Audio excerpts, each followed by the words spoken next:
뇌경의 그 옆새입니다. 오늘은 어제 예고해드린 대로 초대 손님이 있습니다. 예, 사회학 박사구나. 사회학 박사이자 북한학 박사인 권금상 선생. 예, 평생에 공부만 하고 산 것 같지만 아는 거 되게 많은 분이세요. 한 일도 많고. 예, 잠시 인사 좀 하시죠. 네, 안녕하세요. 소개받은 권금상입니다. 선생님께서 이제 너무 과하게 마치 공부만 한 것처럼 말씀을 해주셨는데요. 저는 지금 현재는 북한대학원 대학교에 연구교수로 있고요. 또 하나 사회활동으로는 문화연대 집행위원을 하고 있습니다. 그래서 사실 제가 여기 초대받으면서 북한 여성의 어떤 이야기를 알리는 것도 있지만 문화연대 회원이 돼주세요 하는 것을 이렇게 대놓고 알리려고도 두 가지 목적에서 나왔습니다. 아니 이런 말도 안 되는 미디어 협회 협동조 회원부터 좀 되어주시죠. 그렇죠. 네, 잠시 전하는 말씀 듣고 돌아와가지고서요. 북한의 여성 그리고 북한의 성 섹슈얼리티 이런 것들이 지금의 북한 체제와 무슨 관계가 있고 이걸 이해하는 게 지금 우리 남한 사회에 살고 있는 우리에게는 또 어떤 의미가 있을까 이런 거창한 주제를 가지고 그러나 재미있게 이야기를 한번 이어가 보도록 하겠습니다. 네, 오늘 이렇게 모시고 오기 전에 제가 어제하고 그저께하고 그 옆세를 통해서 어떤 얘기를 했냐면 이 파시스트 사회를 지탱해 주는 것이 권위주의적 억압을 내면화한 사람들이잖아요. 네. 근데 이제 그렇게 내면화한 사람들을 만들어내는 가장 중요한 기제 중에 하나가 성에 대한 억압이다. 네, 그래서 웃기는 말로, 틈만 나면 종북 빨갱이 이런 타령을 하는 사람들은 알고 보면 굉장히 오르가즘 불안을 앓고 있는 사람들이다. 예, 그런 얘기를 했었는데요. 네. 사실, 북한에는 순전히 헌법상으로 본다든가, 우리한테 이렇게 전해지는 문건상으로 보면 왠지 여성의 자유가 굉장히 있을 것 같이 보이거든요. 그렇죠. 근데 여성의 자유가 있을 것처럼 보이지만, 마이크 조금 앞으로 당겨주세요. 네. 실제 상황은 어떠한가 이런 것들을 권금상 선생의 논문을 보면서 참 많이 배웠거든요. 논문 제목이 무려 북한 여성의 섹슈얼리티 연구에다가 부제가 무려 국가 권력과 여성 주체 간의 동학을 중심으로 해요. 네. 제가 어마어마한 주제로 썼네요. 네. 이런 거죠. 북한에서 이제 1946년 무려 이제 해방되자마자 그 해방 공간에서 남녀 평등 법령을 만들었다는 거는 그 당시에 우리 사회로 생각할 때도 굉장히 급진적일 수밖에 없었어요. 예, 정말 급진적이죠. 그쵸. 예, 그거 지금 생각해도 급진적이에요. 그렇죠. 예. 그리고 그때 이제 가장 먼저 이제 토지법령, 이제 토지개혁을 시작을 했고, 그 다음에 이제 노동법령, 그리고 북조선 남녀평등법령, 이렇게 세 가지를 연속을 해서 냈는데, 그 세 가지가 다 굉장히 성의 인지적인 관점에서 여성들이 거기에 구성원으로 당당하게 어떤 권리를 요구할 수 있는 정책들이었어요. 그래서 얘기만 들어도 찌르르한다. 그렇죠. 그래서 실제로 북한 여성들 중에 굉장히 어르신들을 만나면 그때의 감회를 이야기를 합니다. 그래서 해방 전에 우리 사회가 얼마나 봉건적이었어요. 그래서 여성들의 어떤 결혼의 어떤 성적 자율성도 없고 이런 사회에서 이제부터 우리 사회는 남녀가 평등하다. 그리고 결혼의 어떤 자율성, 그리고 이혼까지, 자유이혼까지 법조항으로 다 만들었고, 그리고 가장 여성들을 어떤 사회적으로 이끌었던 어떤 물적 토대는 바로 토지법령이었습니다. 토지법령. 그래서, 네. 토지법령에 놀라운 게 남녀의 비율이 1대1로 다 주는 거예요. 와, 그러니까 토지를 왜 몰수를 해가지고 분배를 할 때 남자한테도 여자한테도 똑같이 줬다는 거죠. 굉장하네요. 그렇죠. 근데 이제 거기서는 고려됐던 게 나이.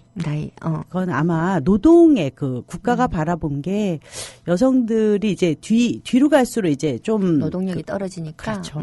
여성들을 바라본 게 사실은 평등한 노동의 대상으로 규정을 했던 거죠. 사실 속으로 보면 그런 거지만 겉으로는 그렇죠. 양성평등이 아주 잘 구현된 법률처럼 그리고 또 노동법령에서도 제일 궁금한 것은 동일 노동 동일 임금. 그렇죠. 그렇죠. 그 그때 그렇게 구현이 됐다는 거죠. 그렇죠. 어우. 뭐 지금 우리 사회에서 지금 생각해봐도 과연 그런 것이 가능했을까? 사실은 어떤 우리들이 선거 구호로 외치는 것들인데 그게 법률로 정해졌다는 그렇죠. 거죠. 아니 왜 북한의 시들을 보면 50년대 시들도 그렇고 60년대 시들도 그렇고 이런 식의 얘기들이 많이 나와요. 하늘의 별들이 다 아는 처녀.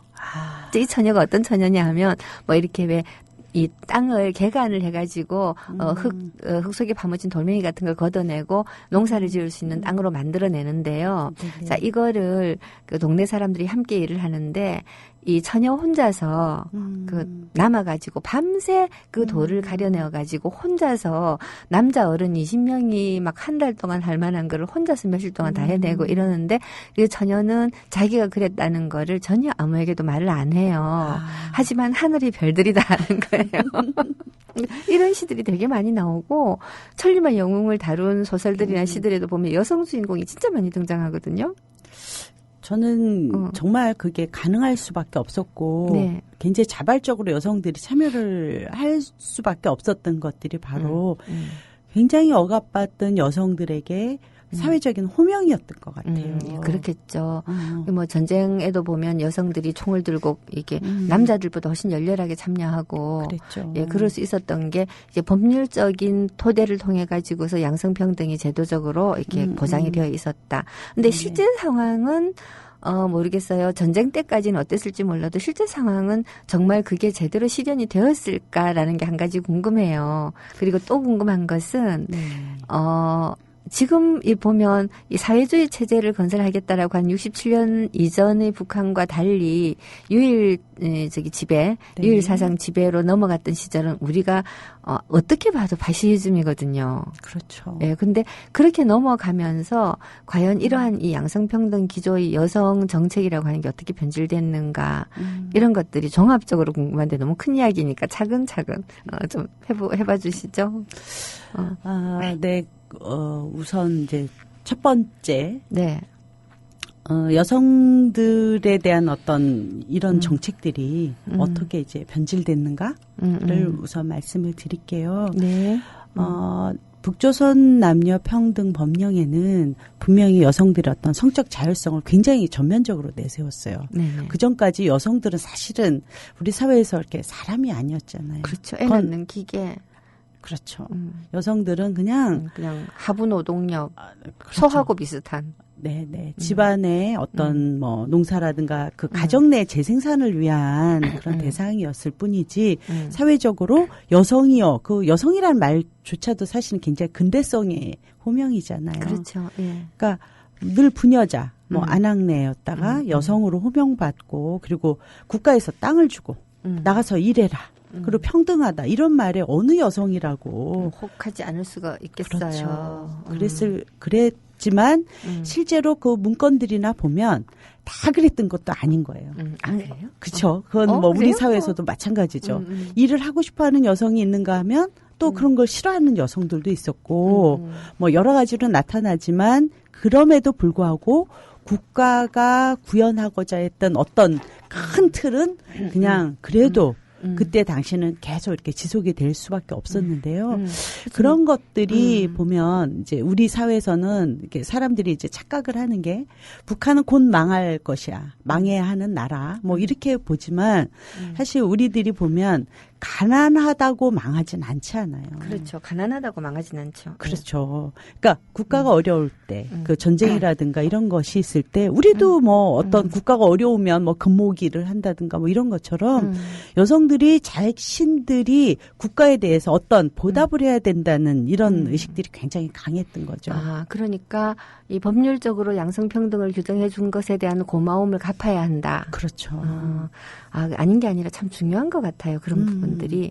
왜 그 보면 뭐 조금 어긋나는 얘기지만 네. 이 국가가 위기에 처했을 때 국민들이 국가를 위하여 하나로 단결한다라고 하는 것이 참 중요하잖아요. 그렇죠. 그 중요함을 어떤 걸로 단결을 시키는가 하는 게 되게 심각한 고민거리라고 봐요. 이번 프랑스 같은 경우도 테러가 났을 때 미국은 굉장히 분열했거든요. 근데 프랑스는 지금 하나로 뭉치고 있어요. 정치가들이 다 나서가지고 우리 위대한 프랑스는 자유평등 박애의 나라였다. 네네. 그러니까 이 다문화 다시 말해서 이 테러를 저지른 사람들과 국적이 같고 인종이 같은 이러한 사람들이라고 하더라도 대프랑스 품안에 끌어안아야 된다는 식으로 이 정치인들이 먼저 나서서 막 그런 담론을 일으키고 그런 걸로 지금 하나로 모이고 있다라는 소식을 어제 들었어요. 네. 이런 굉장히 감격스러운 이야기잖아요. 그렇죠. 어떤 측면에서 보면 북한의 초기에는 그런 면이 있었다는 얘기 아니에요? 상당히 굉장히 강하게 나타났었죠. 근데 그런 것들이 이제 후에 이따가 말씀드리겠지만 굉장히 그 개개인의 생존이 어려운 어떤 상황이 될 때는 이제 그런 것들이 굉장히 균열을 보이는데 굉장히 이제 뒤에 이야기네요. 그렇죠. 그건 이제 뒤에 얘기고. 네. 앞부분에서 그 남녀 평등이라든가 이런 것들은 분명히 굉장히 그 혁신적이고 급진적이고 사람들의 마음을 샀던 것은 분명해요. 특히 여성들에게. 그래서 그러면서도 한편으로는 그 한국의 가부장 질서가 그 해체되지 않은 것은 그렇죠. 제가 물어보고 싶은 것도 그거였어요. 법률적으로 가정 생활에서는 여성과 남성의 관계를 어떻게 하라라고까지는 규정을 안 했을 거 아니에요. 그렇죠. 예. 그러니까 남성들이요 여성들을 그 사회로 이끌되 너희들이 가정에서 뭐 남자들이 가사 일을 돌봐주거라 라든가 이런 것도 하지 않았고 가장 이 섹슈얼리티의 어떤 가장 그 여성의 삶을 지배하는데 가장 중요한 것은 뭐냐면 이제 피임이라든가 이런 사생활들이었어요. 그렇죠. 그래서 그 인도나 중국의 경우는 그 인구 정책을 실시하는 데 있어서 그 인도의 경우는 굉장히 폭력적으로 했어요. 폭력적으로 어떻게 했냐면 남성들을 무조건 다 정관 수술을 다 시켰습니다. 다 했어요.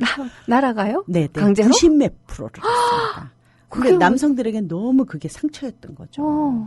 그리고 중국도 처음엔 마찬가지였어요. 그러니까 이거 좀 약간 머리가 좀 혼란한데 네네. 되게 이렇게 우리나라도 그렇고 소위 후진국으로 가면 그 피임이라고 하는 게 여성한테만 일방적으로 맡겨졌잖아요. 그렇죠. 근데 어떻게 이게 경제적인 논리를 볼 때 여성들을 그 사후 피임하는 것보다는 남성들을 정관 수술시키는 게 훨씬 빠릅니다. 빠르고 싸고. 그렇기는 하나. 네네. 예, 그렇기는 하나 남성들을 정관 수술하겠다라고 하는 발상은 정말 기능적인 발상이지만 그렇죠. 여성에게 맡긴다라고 하는 건 가부장적 발상이거든요. 그렇죠. 그 발상의 차이가 굉장히 크다는 느낌이 들어서요. 근데 이제 북한의 경우는 단 한 번도 남성 피임을 시도를 한 적이 없어요. 그건 제 말이. 여태껏. 우리나라도 있었죠. 예비군 훈련 가면 전과 수술하면 예비군 훈련 면해주고 이런 있었는데 북한은 그런 게 없었다는 거예요. 없었습니다. 야, 그러면 그 양성평등 법안하고 이런 어떤 문화적이고 정신적인 차원에서의 단 한 번도 남성에게 피임을 요구하지 않는 종류의 이 의식구조. 네네네. 굉장히 거리가 갭이 클 것 같은데요? 그렇죠. 그러니까 굉장히 어떤 일상에서는 봉건적인 가부장 문화가 그대로 존속이 됐고 국가에서는 여성들을 이제 생산력을 위해서 밖으로 이끌고 이제 굉장히 두 개가 이중적으로 여성들을 바라봤던 거죠. 그리고 그것이 실제로 모든 사람들이 여성들이 그러니까 뭐 우리식의 어떤 페미니즘 운동이라 이런 거는 생각할 수도 없는 사회였기 때문에 여성들이 그런 교육에 내면화하고 계속 그 국가가 요구하는 여성상이 결국은 개인의 어떤 그 자아 실현이 아니고 국가를 위한 여성, 애국하는 여성 담론에 많이 여성들도 그걸 내면화했다. 그리고 남성들도 결국은 그걸 굉장히 이용을 하는 사회로 계속 지탱이 돼서 뭐 그 여성상들이 굉장히 어머니상 주로 여성은 거기서 이제 어머니잖아요. 어머니상, 예, 어머니상, 아내상 그리고 헌신하는 처녀상. 맞아요. 이것뿐이 헌신하는 없어요. 처녀상. 그러네요. 예, 문학에도 사실 그 세 가지 여성상들이 이렇게 이 도돌이표를 그리고 왜 주체적이고 자기 자신의 왜 어떤 성적 역할이라든가 또는 사회에서의 역할 같은 거를 스스로 판단하고 선택하는 것처럼 보이는 여성들도 알고 보면 말씀하신 것처럼 그 세 가지 부류 안에 다 들어가는 것 같아요. 그렇죠. 네. 우와. 근데 사실 그 균열이라고 하는 것이 크게 드러나기 이전에 어떻게 보면 전쟁이 터져버린 거잖아요. 그렇죠. 예. 그래서 그 전쟁으로 인해서 여성에 대한 동원은 좀 더 가속화되고 이 가부장 제도의 모순으로 말미암아서 여성들을 더 이상 동원할 수 없다라고 하는 거를 인식한 시기는 상당히 늦었을 것 같은데요. 그 전쟁이 우리들의 어떤 의식을 지금 뭐 남한 사람들의 의식도 굉장히 바꾸고 있고 우리 지금 현재 사는 모습들이 저는 이 분단에서 결코 자유롭지 못하다고 생각을 해요. 네. 뭐 강남의 어떤 졸부문화, 자기들은 안전하게 있고 아이들은 미국으로 유학을 보낸다든가 전 이것도 결국은 굉장히 자유롭지 못하다고 생각을 하지만 결국 전쟁을 피해서 보내는 거죠. 네. 예. 그렇지만 북한의 경우는 더 굉장히 절실했던 거죠. 왜냐하면 이 사람들이 증언하는 걸 보면 전부 그 비행기 공습에 의해서 맞아요. 많이 폭격 그리고 젊은 남성들이 아주 많이 죽었었어요. 뭐 그런 얘기도 있잖아요. 북한의 도시들에 그 이 땅 위에서 8m가 넘어가는 건물이 없었다고, 다 콩가루가 되었다고. 네. 얼마나 많이 퍼부었던지. 그러니까 하늘이 까맸다고도 이야기를 하더라고요. 비행기 때문에. 네. 상상이 잘한가요? 그러다 보니까 이것이 우리 남한 사람들의 경우는 비행기가 까맣게 뜨면서 폭격을 하는 건 사실은 경험하진 않았잖아요. 본 적이 없죠. 예. 그런데 이제 그쪽 주민들은 그걸 봤기 때문에 굉장히 단결을 했고 그 남성들을 대신해서 여성들이 희생하거나 그거에 대해서 너무 당연하게 생각을 했었어요. 그건 국가를 위한 희생이라고 생각하지 않고 가족을 대신해서 내 오빠를 대신해서 내 아버지를 대신해서 그랬기 때문에 이게 결국 국가의 문제지만 개인의 어떤 사적 영역에서 자기 삶을 지탱하는 것들로 이제 지속이 되어 왔던 거죠. 그러니까 그 전통적인 가부장제 제도 하에서 희생하게 되어 있는 여성상이라고 하는 이미지 위에 전쟁으로 인해서 정말 죽어버린 남자들을 대신해서 가정을 책임진다라고 하는 여성의식이 보태어졌군요. 그랬죠. 이게 이제 사회문화적으로 일어난 이러한 변화들을 국가는 제도적으로 어떻게 착취를 했는지. 국가는 뭐 그때부터 이제 천리마 운동이라든가 이래서 여성들에게 여성 이퀄 생산이어야 됐어요. 그래서, 뭐, 83 인민 소비품을 만들고, 가정에서도 만들고, 그리고 여성들이 바깥 일도 열심히 해야 됐고, 안에 들어와서도, 그리고 제일 재밌는 거는, 남편이 하라는 대로 따르는 것도 혁명이다. 그랬어요. 그런 말도 있었어요? 네네. 사람들이 이제 그렇게 이야기를 하면서, 그러니까, 남자들이 밖에서 일하고 와서 큰일 혁명을 하는 사람을 돕는 것이 여성의 일이었고. 아니, 여자들도 밖에서 혁명하고 오잖아요. 그러니까 굉장히 위계화를 둔 거죠. 남자들이 하는 것은 그 공적 담론에서 하는 거고 여성들도 밖에서 일을 했지만 남성들을 위한 그런 어떤 부차적인 일들. 주변인으로 봤던 것들이 이제 북한 사회 전반적인 시선이고 여성들 자체도 거기에 대해서는 사실 그렇게 문제의식이 없어요. 근데 그걸 뭐라고 할 수는 없을 것 같아요. 상상하지 못하고 살았기 때문에. 그렇죠. 그러니까 이제 상상하게 해주는 역할이 사실은 문학의 역할인데요. 그러니까 다른 세상이 있다는 걸 상상하게 해주는 역할인데 북한 문학은 정말 뭐라고 할까? 이 국가가 원하는 이미지들을 전파하는데 열을 너무나 올리고 있어요. 그렇죠. 그 안에서 재생산되고, 그렇죠. 그리고 그 안에 소재로 본인들이 소재로 등장을 또 하고, 계속 그게 끊임없이 무한 재생산되는 그런 구조 속에서 있어서 여성들이 나라는 개인을 내세울 수도 없었고, 그 누구도 개인들이 출연하기에는 여러 가지 구조로 그 국가가 굉장히 억압을 하고 있었죠. 아니 뭐 개인 이전에 여자도 사람인데 이 남자 사람보다 이 몸도 연약한 여자들이 남자 사람보다 이렇게 일을 더 많이 해야 되나 이런 의심도 안 했나요? 그게 이제 뭐 이런 거겠죠. 여성들이 굉장히 어떤 자기가 할 수 있는 걸 몇백 프로의 어떤 일을 헌신해서 할 때 국가는 그거에 대한 어떤 보답을 호명으로 했어요. 그 동네라든가 마을이라든가 그래서 이름 붙여주기. 그렇죠. 호명. 무슨 뭐 노령 영웅 뭐 김복순 동지. 그렇죠. 그러고 보면 이런 노령 영웅이니 하는 식으로 호명되는 사람들 중에 의외로 여성들이 되게 많았어요. 네.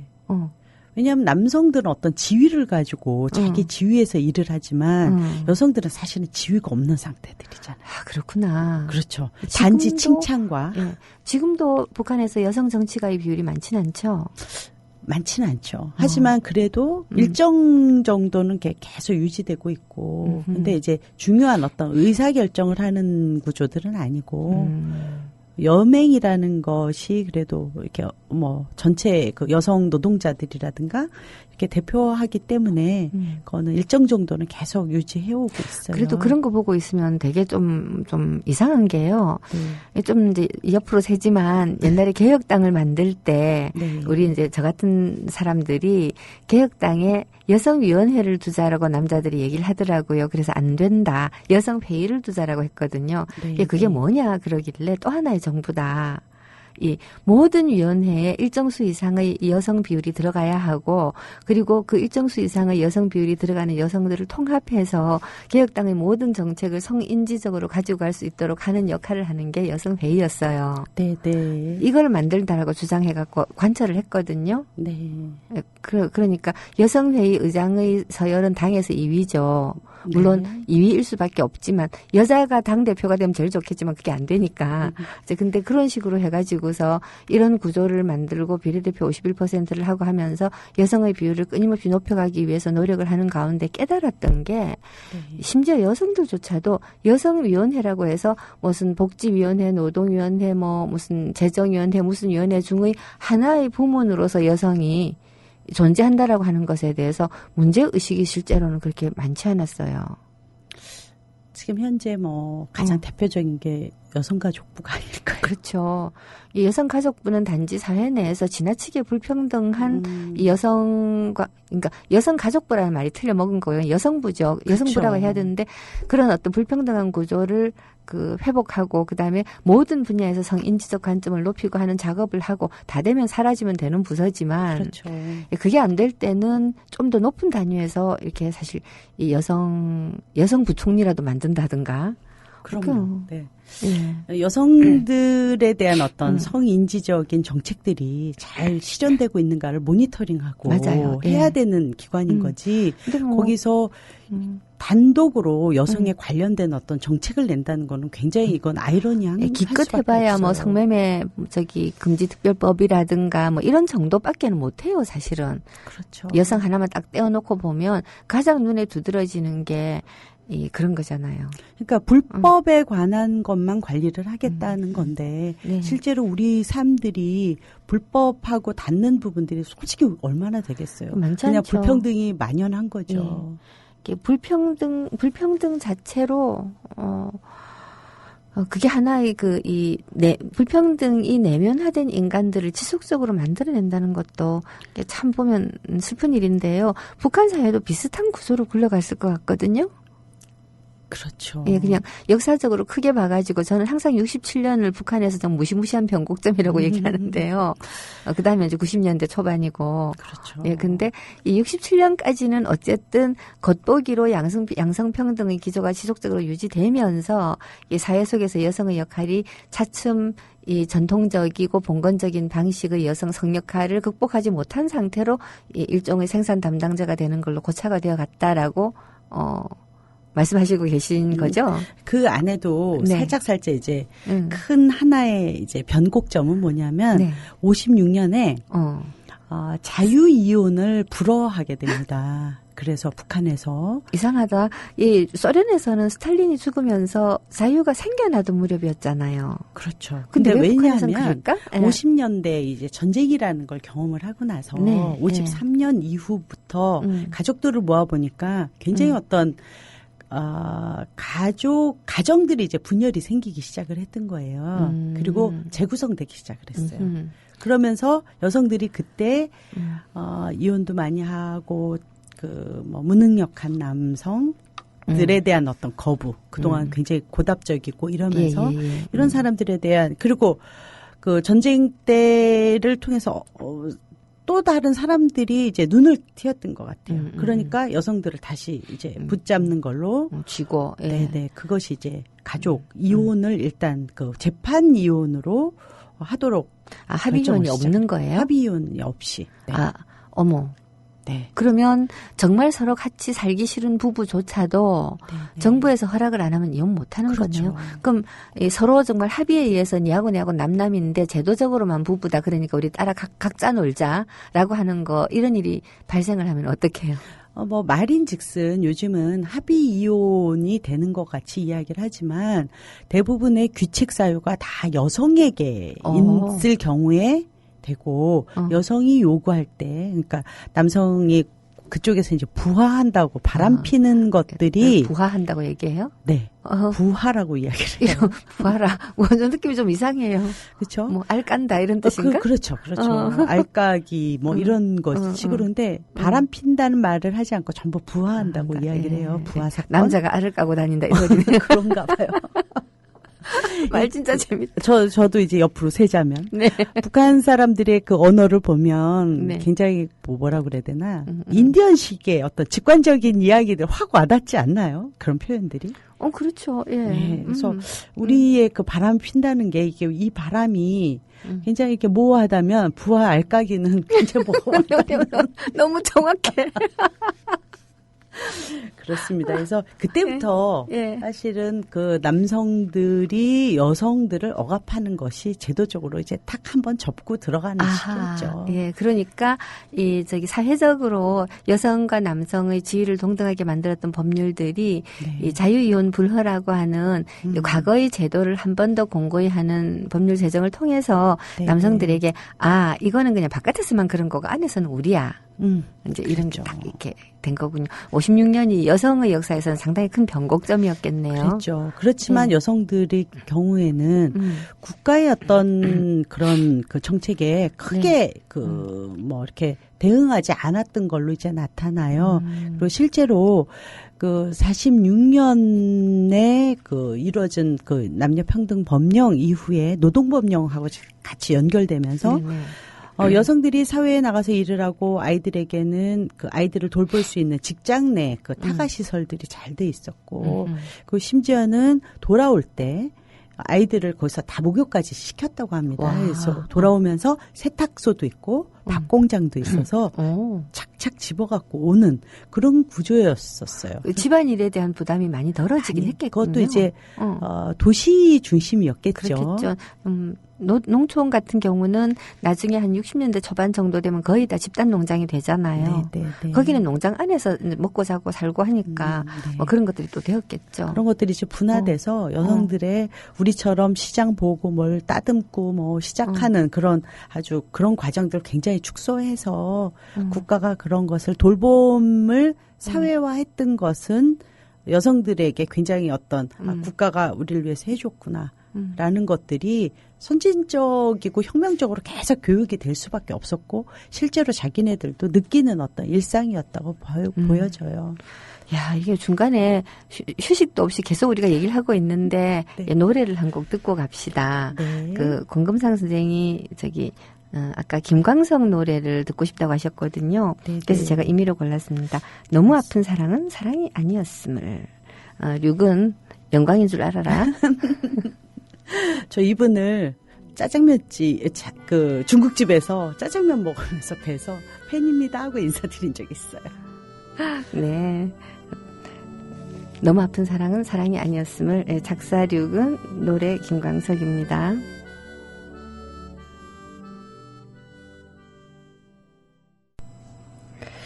네, 류근 작사 김광석 작곡 노래 너무 아픈 사랑은 사랑이 아니었음을 잠시가 아니고 좀 생각보다 기네요. 네. 네, 듣고 왔습니다. 예, 그 이야기를 또 이어가기 전에 게시판 잠깐 방문할게요. 수희당님께서 북한에는 일반인도 쇼윈도 부부가 있겠네요. 그런 거 하셨는데 그런가요? 도대체 어떤 분들이 여기에 어떤 고정 팬일까 봤더니 이렇게 통통 튀는 발상을 하시는 분들이군요. 글쎄요. 또 어떤 글이 있을까요? 네, 같은 수희당님께서 중국은 공산주의라 남녀 평등이라고 들었는데 실상은 다를 수도 있겠네요. 여자들은 직장만 다니고 남자들이 직장도 다니며 집안일도 한다 들었는데 북한은 겉만 그런 거네요 하셨어요. 중국은 어쨌든 문화적으로 우리하고 좀 다르긴 하지만 실제로 이런가요? 이게 사회주의 국가의 그런 문화라고 보기에는 물론 사회주의 국가는 일상에서의 어떤 평등을 다들 이렇게 주장을 했는데 실제로 소련에서도 그 돌봄 어떤 노동들은 여성들에게 부과돼서 여성들이 굉장히 불평을 하거나 이런 사례들이 있는데요. 이게 어떤 한족의 문화인지 분명히 북한하고는 굉장히 달라요. 북한의 남성들은 어떤 것도 참여하지 않는 모습들이 이제 최근 달라지고 있다고 하고요. 아주 최근. 네, 아주 최근. 근데 중국에서는 오래전부터 남자가 그렇죠. 그 가사를 돌봤다는 거죠. 그러니까 남성하고 여성하고 같이 퇴근을 해서 들어오면 중국의 경우는 남자는 바로 부엌으로 들어가고 여자는 아이를 보러 들어가는 게 이들의 어떤 그 가정 내에서의 분담이라고 합니다. 그러니까 여성은 육아를 돌보고 남성은 가사일을 돌본다.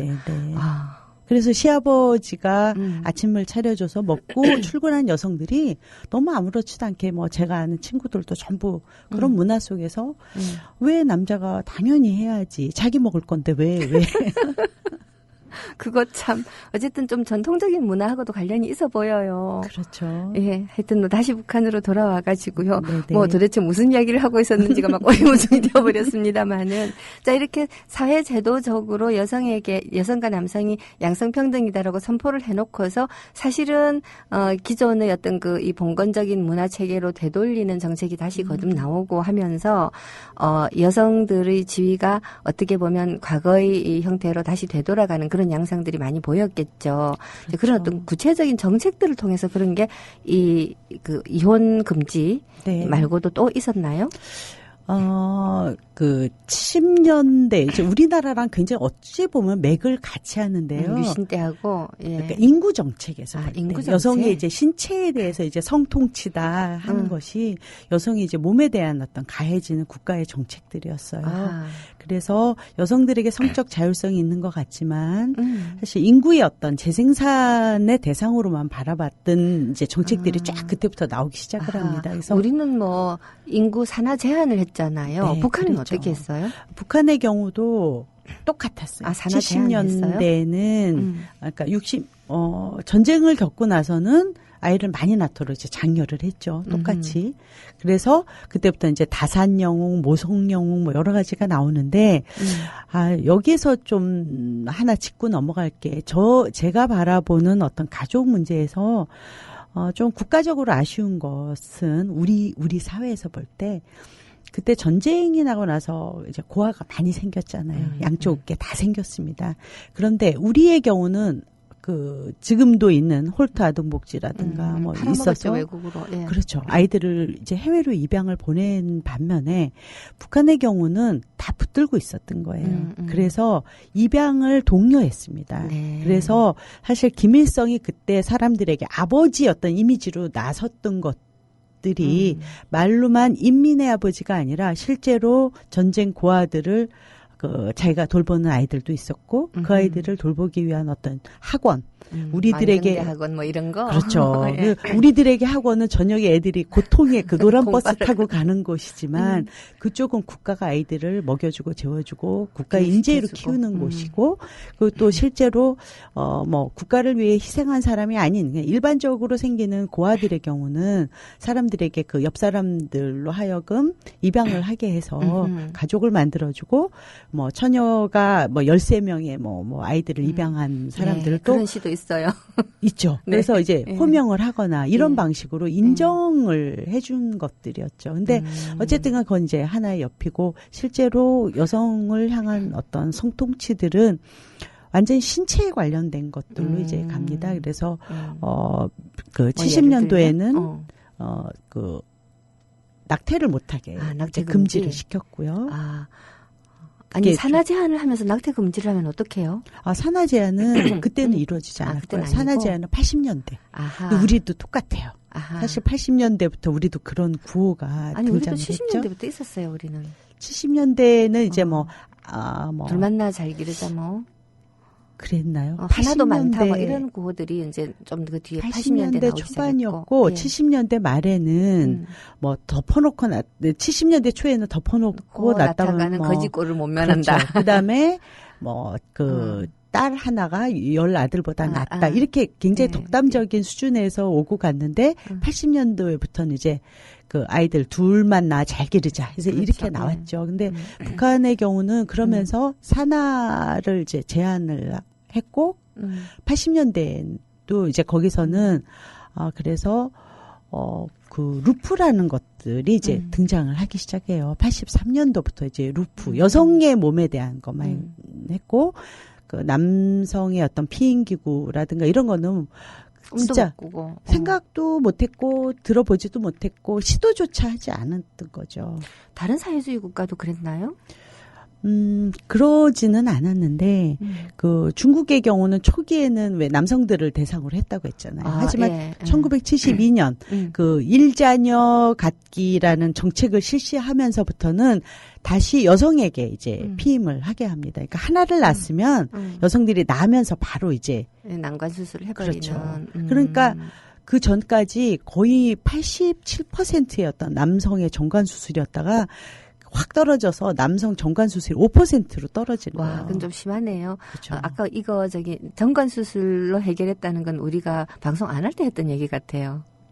그랬군요. 예, 다시 한번 반복하자면 중국에서는 산하 제한을 하기 위해 가지고서 이 남성들의 90% 이상을 아예 정관 수술을 시켜버리는 그런 폭력적인 정책을 쓴 적도 있었다라는 얘기를.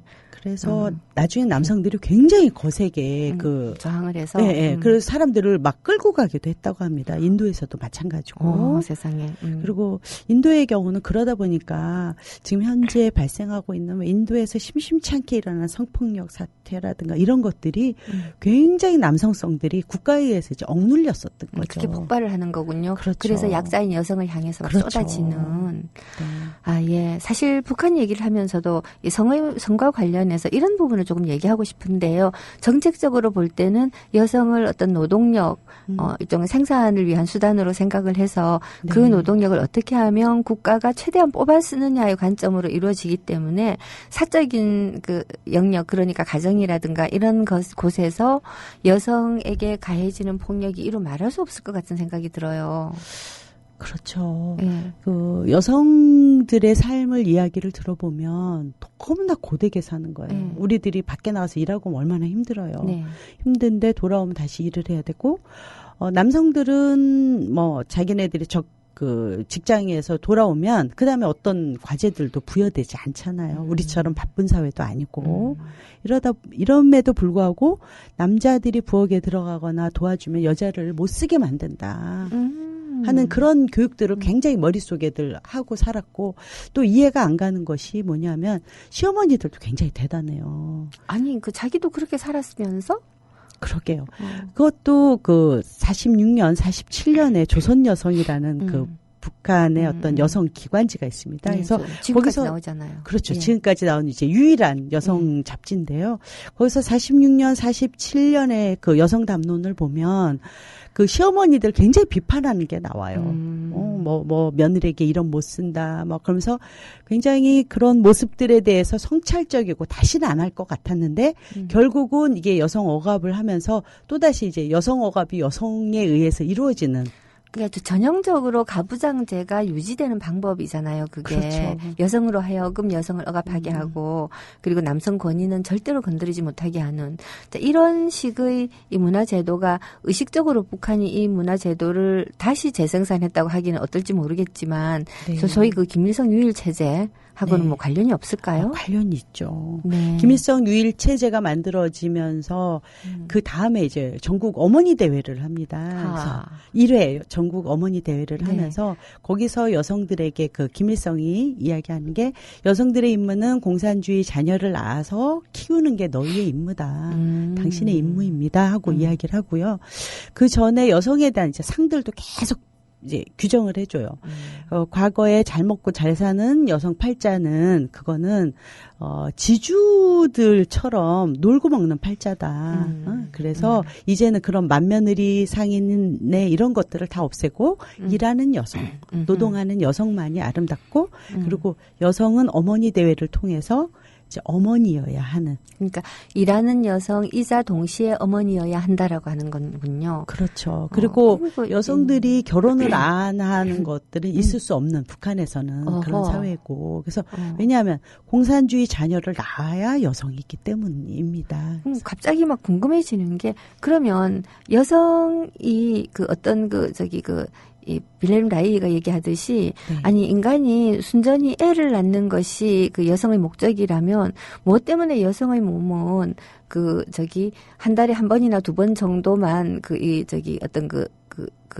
뭐라 그럽니까 발정을 네. 하지 않고 1년 평생에 적어도 한 2,000번 정도의 섹스를 할 수 있게 만들어졌는가?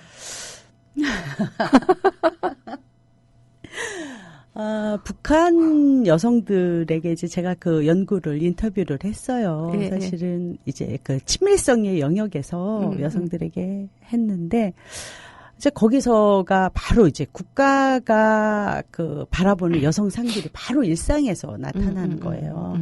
여성들은 굉장히 수동적이고요. 네. 남성이 원할 때만 하는 거예요. 아, 그래요? 그러니까 자기 자신의 욕망을 표현한다는 건 상상도 못 하겠군요. 그리고 성교육 자체가 없고요. 아예 그런 담론들이 없고. 그래서 여성들이, 답답한 것이 이제 지금 제 나이 여성들은 좀 이해는 가는데, 더 아래 30대, 40대 여성들의 경우도 자신들이 어떻게 해야 아기를 낳는지 몰랐다. 남자 손이 닿기만 해도 애 낳는 줄 알았다.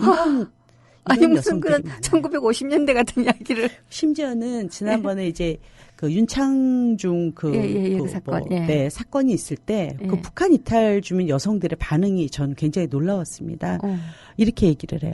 아니, 창피한 줄 모르고 그 여성, 인턴 여성이 어떻게 떠들 수가 있냐. 남자가 여자 궁뎅이들 좀 만질 수도 있지. 그보다 더한 것도 있을 수 있는데 정말 이 남한 여성들은 이해할 수 없다. 창피한 줄을 모른다. 하고 이야기를 해요. 그래서 그걸 보면서 결국 이 여성들이 어떻게 교육받았고 어떻게 내면화하고 그 가부장질서를 승인하면서 살았는가를 이제 알 수 있는 그런 지점이었죠. 근데 어머니 대회를 계속 하면서 이제 최근에 김정은까지 이제 3회를 이제 걸쳐서 합니다. 하지만 여기서 이제 일관된 것이 어머니라는 거, 사회적인 어머니, 그리고 다산 영웅을 이야기를 하는데, 여기에서 다산이라는 것은 아이를 많이 낳는 것도 있지만, 다른 아이를 키우는 것들이 모성 영웅이 됩니다. 모성 영웅이다. 아, 그 얘기를 듣다가 보니까, 정말 소위 우리가 얘기하는 전체주의 파시즘, 파시즘이 작동할 수 있는 가장 중요한 원리가 가부장적 권위주의적 대가정에서 여성의 성을 아이를 낳는 것과 생식과 그다음 쾌락 이렇게 나누어서 아이를 낳는 부분만을 굉장히 높이 받들고 나머지 부분은 억압을 하고 함으로써 엄청나게 수동적인 인간상을 만들어내는 게 이 파시즘의 유지에 너무 중요하다. 그렇죠. 예, 라고 한 얘기를 하는데 북한이 똑같이 그렇군요. 네, 남성들의 어떤 질서를 계속 유지할 수 있었고, 남성들에게 별 불만이 없었죠. 그리고 이제 남성들은 혹시 사회체제에 불만이 있다고 하더라도 가정에서 풀 수가 있으니까. 그렇죠. 예. 자기의 어떤 욕망. 그러니까 쾌락은 남성의 거였고, 재생산은 여성의 거였고. 그랬군요. 네. 지금 사실 우리가 얘기를 하다가 보니까 벌써 방송 끝날 때가 다 돼가요. 네. 이 이야기를 반도 못한 것 같은데, 사실 구체적으로 여성들이 어떻게 살았는가 하는 그런 사례들을 조금 더 들어보고 싶었거든요. 네.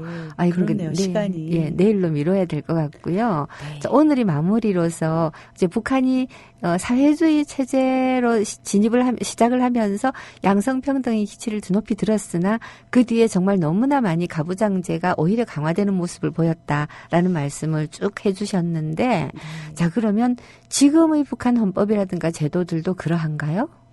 지금 또 아이러니하게 가족법을 만들어서요. 그것은 그 가족법이라는 것은 사실은 그 남녀평등법하고 또 굉장히 대치가 되는 거죠. 네. 그래서 여성들을 가족 속에 묻고 여성 개인이 없어지는 이제 이런 아이러니한 모습을 보이는데요. 더 나쁘게 되는 거군요. 그렇죠. 예. 그러니까 결국 이런 것이 일관되게 작동하는 원리는 무엇인가 보면은 그건 권력이라고 봅니다. 그 지배 권력이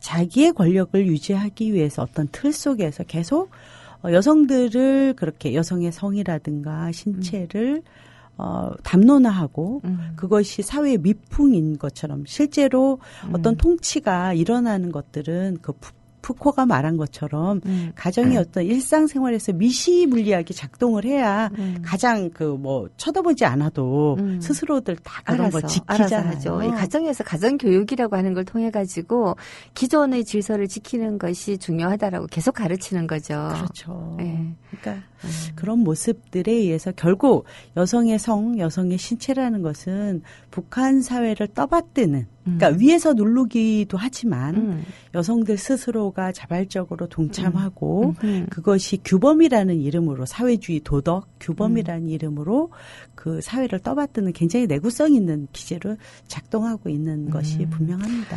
우리가 흔히 남한은 선거제도로 체제가 바뀌지만 북한은 선거도 없고라고 말을 하지만 북한이 오히려 남한보다 훨씬 견고할 수 있는 요소가 그런 가정에 대한 일종의 지배. 그렇죠. 그런 거라는 생각이 좀 드는군요.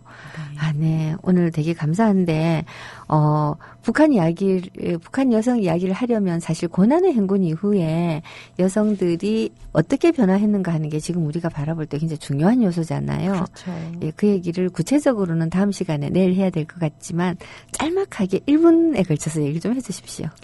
네. 그 집단주의라는 목표 하에 모든 인민들을 다 묶었지만 실제로는 그 개인들이 생존이라는 어떤 모습들 앞에서는 결국 그러니까 국가가 보장해주지 않을 때 개인들은 튀어나올 수밖에 없는 그런 모습들이었는데요.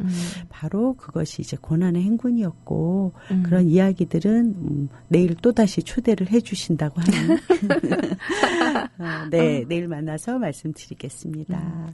네, 게시판에 쿠루루님께서 2학년 딸아이가 요즘 북한의 생활에 대해 배우나 봐요. 자꾸 북한의 이야기를 물어보는데 아이들이 읽으면 좋을 북한의 생활에 대한 책이 있을까요? 라고 하셨는데 저는 잘 모르겠어요. 있나요? 네, 있긴 한데, 북한 분들이 와서 이제 쓴 것 중에, 인민의 생활이라는 게 있어요. 북한 인민의 생활이라고. 인민의 생활. 예. 그래서 이제 그게 가장 그래도, 모습들을 잘 드러내고 있지만, 오래전이고요.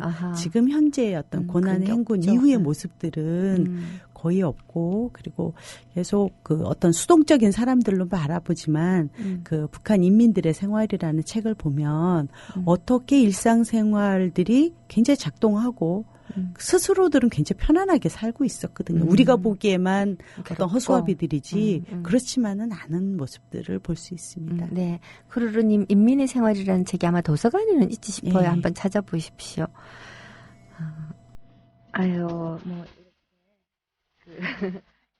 마무리를 해야 될 것 같습니다. 음악을 제가 너무 높여놔가지고 말이 안 들렸을 것 같아요. 마무리를 해야 될 것 같습니다. 자, 인사 좀 해주시고요. 네, 초대해 주셔서 감사합니다. 여러분들도 듣기 이렇게 쉽지 않은 어떤 이야기일 텐데요. 북한을 바로 바라보는 것 중에 하나가 될 거라고 생각을 합니다. 그래서 종북 이런 이야기를 하는 것도 굉장히 조심스러운 게 어떤 평등 이야기를 하거나 그런 굉장히 어떤 위험수위가 있는데 그럼에도 불구하고 우리는 미래를 준비해야 되지 않겠습니까? 네, 네, 감사합니다. 그런 차원에서 북한의 여성 이야기, 성 이야기를 하려고 했는데 여성 이야기만 잔뜩 했어요. 여하튼 그게 그겁니다. 내일 다시 뵙겠습니다.